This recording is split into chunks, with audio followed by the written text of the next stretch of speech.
అన్నిటికన్నా నడివాడ గ్రామ పంచాయతీలో అన్ని తోటలు పోయినాయి. కనీసంగా ఈ లక్ష్మీ 54 ఈ ఊళ్ళే మాత్రం తోట ఇది హైలైట్ తోట. నాది వరకు ఈ తోటని మించిన తోటే లేదు.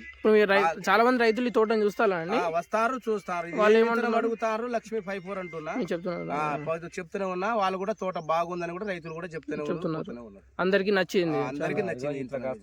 చూడండి కాయ కూడా రైతు చూపిస్తున్నారు. ఇంతకంటే ఘోరంగా ఏ చెట్టు ఏ తోటలు లేవు, మంచిగా కాసింది తోట అంతా అంతే కాసింది. బాగుండదు. మనం ఇది కాపు కూడా చాలా దగ్గర కాపండి. గనుపు పొడుగు సైజు కాయ కూడా చాలా పొడుగు కాయ. కనీసంగా 3-4 ఇంచుల కాయ ఉన్నది దీనికి పొడుగు సాధారణం. అలాంటిగా దీనికి ఏం చేయాలంటే మన రైతులు కూడా చాలా వరకు పెట్టుకోవాలి. పెట్టుకుంటేనే మనకి రైతుకు గిట్టుబాటు ఉంటుంది. చాలా వరకు గింజతనం గట్టిగా ఉంటుంది దీంట్లో కూడా. రైతులందరికీ నమస్కారం. మరి ఈరోజు 17వ తారీఖు 1వ నెల 2026వ సంవత్సరం. మరి ఈ నడివాడ గ్రామ పంచాయతీ మరి ఈరోజు రైతు అన్న నీ పేరు గుగులోత్ వాలియా వారి తోటకి రావడం జరిగింది. మరి ఈరోజు లక్ష్మీ 54 అనే ఇత్తనం ఇవ్వడం జరిగింది. మరి రైతు మరి వారంతరం వారే ఫోన్ చేసి ఈ సంవత్సరం అకాల వర్షాలకు కూడా మీ ఇత్తనం మంచిగా కాసిందని చెప్పడంతో ఈరోజు ఇత్తనం చూడడానికి రావడం జరిగింది. మరి ప్రతి ఒక్కరు కూడా గమనించాలి, చెట్టులో కనీసం నల్లి కానీ వైరస్ కానీ ముడత కానీ లేదు. చక్కగా గుత్తులుగా కాయలు కూడా చూడండి, గుత్తులుగా కాయడం జరిగింది. కాయ సైజు కూడా పొడుగుంటుంది, గింజ శాతం కూడా ఎక్కువ ఉంటుంది. హైట్ కూడా వచ్చేసి చూడండి, రైతు నిలబడ్డాడు. కనీసం 4.5 అడుగుల ఎత్తు కూడా ఉండటం జరిగింది.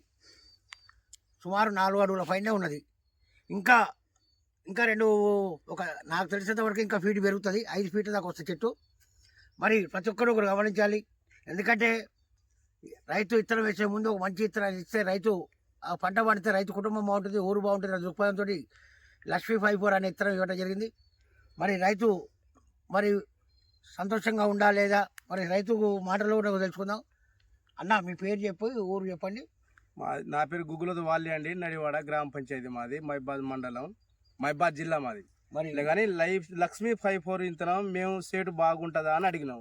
అయితే బాగానే ఉంటుంది, మీకు రైతు మంచిగా పంట పండించుకుంటేనే బాగుంటుంది, మాకు కూడా గిట్టుబాటు ఉంటుంది, మీకు గిట్టుబాటు ఉంటుంది. మీరు ఒక పంటకి వేసి చూడండి అంటే మేము వేసి చూసాం. అకాల వర్షం పడ్డా కూడా మాత్రం చెట్టు సావకుండా మంచిగా బతికింది. చెట్టు కాపు కూడా మంచిగా నమ్మకం మంచిగా మాకు అనుకూలంగా కాపు పడ్డది. రోగాలు కూడా చాలా వరకు తట్టుకున్నది. నల్లి కూడా దీనికి పెద్దగా రాదు, అటాచ్ కూడా కాలేదు. మామూలుగా సరే ఎక్కడో నల్లి రాకుండా అయితే లేదు చెట్లే, కానీ వచ్చిన దాన్ని బట్టి మాత్రం ఈ లక్ష్మీ 54 ఇంతనం మాత్రం ప్రతి ఒక్క రైతు మాత్రం పెట్టుకునే ఇంతనం ఇది. రైతు మాత్రం ఎట్లయినా మళ్ళీ దిగుబడి కూడా వస్తుంది, ఇది పంట మంచిగా వస్తుంది అని మేము కూడా రైతుకు అందరికీ కోరుకుంటున్నాము. ఇప్పుడు ఈ నడివాడ గ్రామ పంచాయతీకి రావడం జరిగింది. మరి లక్ష్మీ 54 అనే ఇత్తనం బాగుందని చెప్పేసి చెప్తే మరి కొన్ని పక్కనే ఉన్న ఇంకో రైతు కూడా రావడం జరిగింది. అతను ఊరు పేరు తెలుసుకొని మరి ఆయన అభిప్రాయం కూడా చెప్తారు. అన్న నీ పేరు? గడ్డిగూడెం తండ గ్రామ పంచాయతీ. ఇత్తనం అయితే బాగానే ఉన్నది. పేరు రాంబాబు నా పేరు. ఇత్తనం అయితే బాగానే ఉన్నది.